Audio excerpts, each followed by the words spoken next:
Did the Red Sox win or lose? Did we bump me back for a good reason in the end or not? No. Actually, no. They lost. Sorry. Did not win yesterday, Adam. Nope.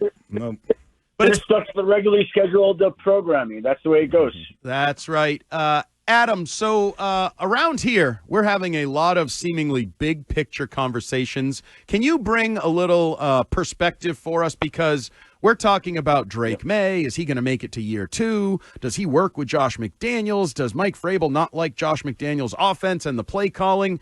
Can you maybe convince us in some form or fashion, as you're wont to do, to just relax a little bit? Well, I haven't heard any of the things that you just said to me. Again, everything I've heard is that Drake Maye is the quarterback of the future. They're really happy with him. Everything I've heard is that Mike and Josh get along well. What were the other points that you were concerned about? Well, Mike didn't really love the game plan. Maybe they're getting too cute, not running the ball enough. Maybe sometimes just run the damn ball kind of thing, even down to play calling, all of that kind of fun stuff after a loss. I also think that there's probably an adjustment process, too. It's 1 week. This is the first game that they've worked together. So it's sort of like any couple, if you will, that's getting together. Like, hey, I'd like to do more of this or less of that. And you figure out what works for each other. And, of course, in a game like that, where it doesn't go their way, of course people are going to have second thoughts and wish that things had been done different. And if they had come through and made a couple more plays to win the game, which they didn't, then the conversation would be entirely different. We'd be talking about whether they could be one of the sleeper teams or whatever it may be this afternoon. But that's not how it went. They lost.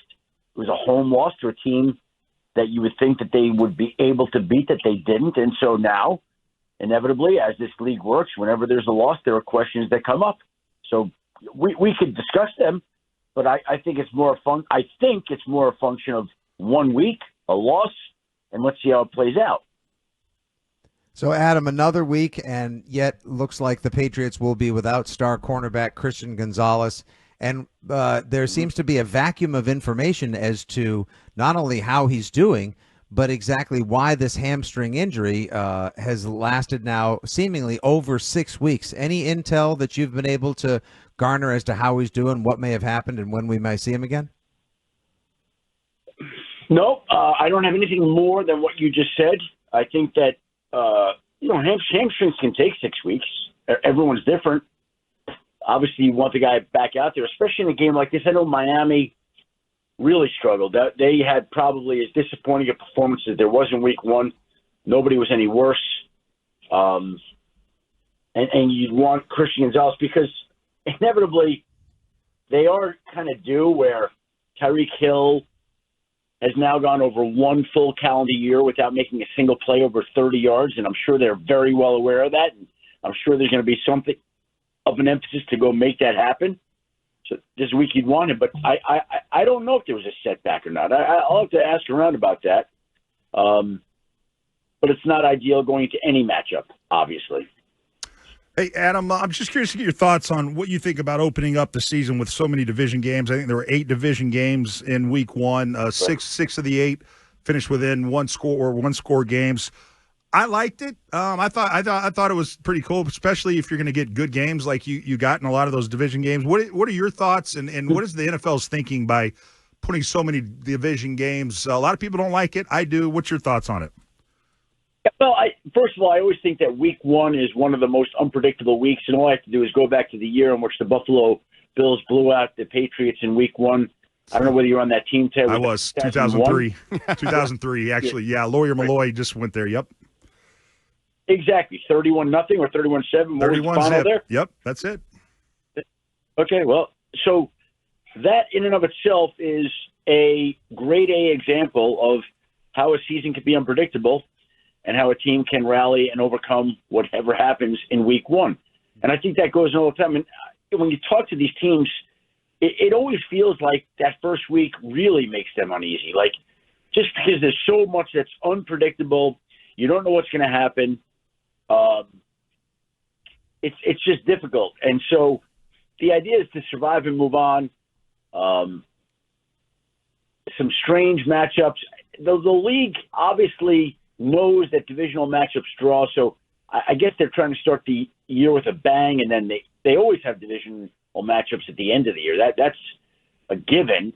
But I think that obviously they prefer to do that in the beginning now because that was odd. I don't remember the last time we've had that many divisional matchups to start the season like that.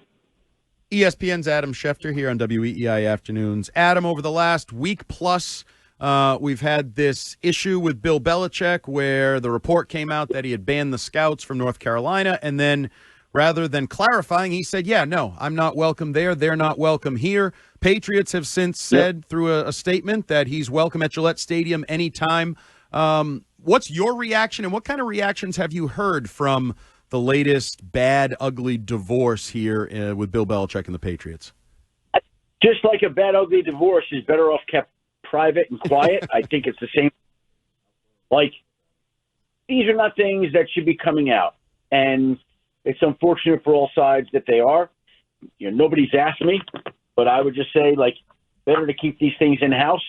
And if you dislike somebody so much, let them know that. But to have some of that play out publicly, I don't think reflects well on anybody.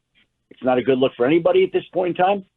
And, you know, with Bill in college, it's a different deal. You're trying to convince recruits, parents to send children your way. I don't think it's great for parents who are involved in decisions to send their kids to school to see, like, little fights like this play out. Like, it's not necessary in my mind.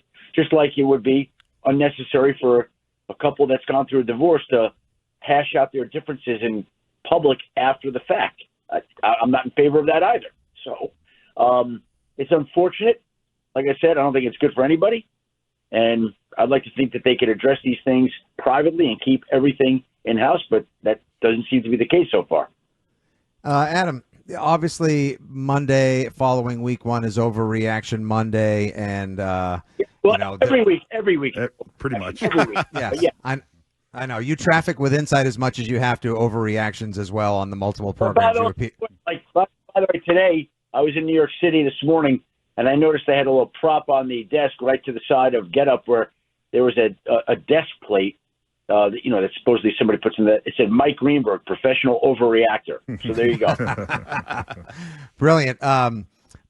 So I was curious your take, and if you've heard people, one of the big overreactions I think after week one, though I'm big on the Chargers this year, is that the Chiefs are dead and that this is the beginning of the end for Patrick Mahomes, Andy Reid, and the Chiefs as a force in the AFC. I would never say that Patrick Mahomes, Andy Reid are dead in that division or conference. Never. Now, might they not be as powerful or as potent as they've been in other years? That's possible. That's still to be determined. Their defense looked shaky in week one against the Chargers. Their offense lacked explosiveness in week one against the Chargers. Maybe that had something to do with the fact that Xavier Worthy went out of the game on the third play, and they lost a lot of the speed and explosiveness that would have been there. That's probably key to why they looked the way they did. The defense on the back end looked shaky. Look, the standard for them has been so high, but as long as the team has Mahomes and Reid and they're always going to be good. But I just think that everybody else has gotten better, so they're not standing out alone the way they might have in some other years. They're still a good team, and it's still early, and there's still work to do, and let's see how it plays out. I don't know that they are as dominant as they once were, but they're still one of the best teams in the league. Adam, I'm going to go off the beaten path here real quick, and just there are a lot of fights in the stands. You saw an awful fight. Gosh, I forget which game it was, but there's been fights. You had Lamar. There you go. That's it. Yep, Rams-Texans game, and then Lamar Jackson. He's not being disciplined for shoving a Bills fan at but the Bills fan hits him in the helmet. Is the NFL concerned at all about fans getting in fights, or is this the way it's always been in stadiums, in NFL stadiums throughout the years? Is there anything there that the NFL's concerned about moving forward with it feels like there's more fights than there's ever been? That is off the beaten path that you asked me that, and I'm glad you did.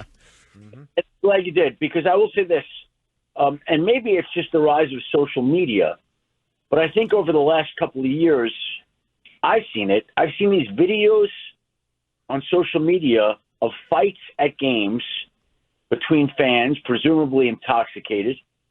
And I can't believe what I see on an almost regular basis. So here we go with the start of the new year. I don't think it's as much an NFL issue as it is a societal issue, and the lack of respect that we all have for different people and opposing views and how we handle ourselves. It always amazes and nauseates me to see these fan videos. I will say also, like, I see them and I can't stop watching because I can't believe what I'm watching. Yeah. Like that adults or young adults could do, like what? Like, it's a football game.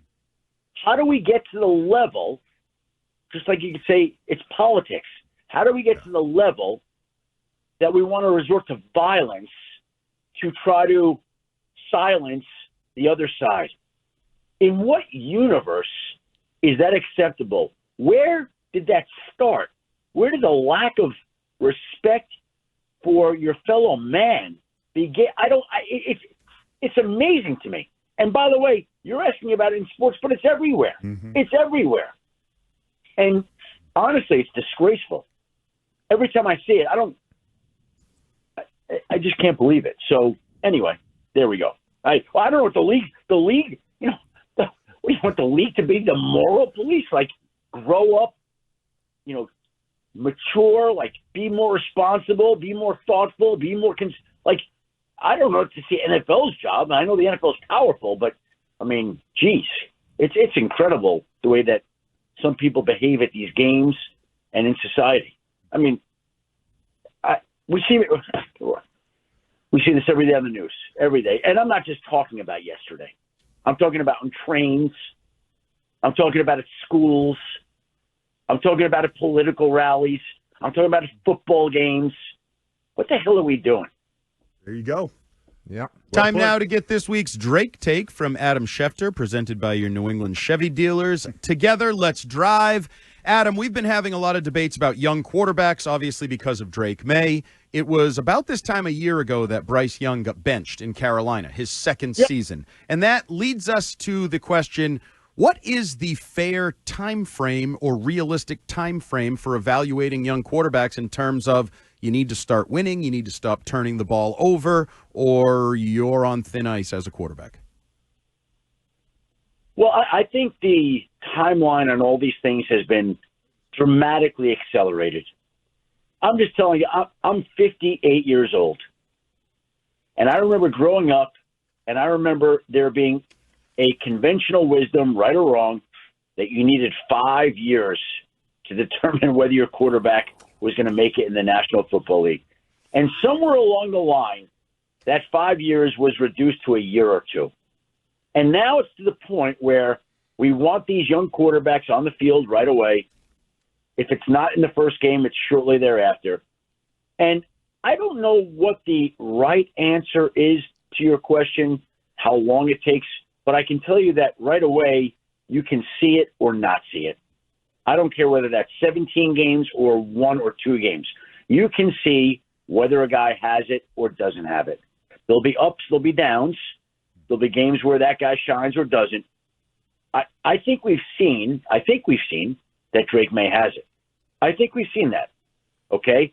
And now it's time for them to develop him and for him to grow into the type of quarterback that he clearly has the talent to be. But your eyes can tell you right away whether the guy can play or not. And I think New England has its quarterback. Maybe I'll be proven wrong over time.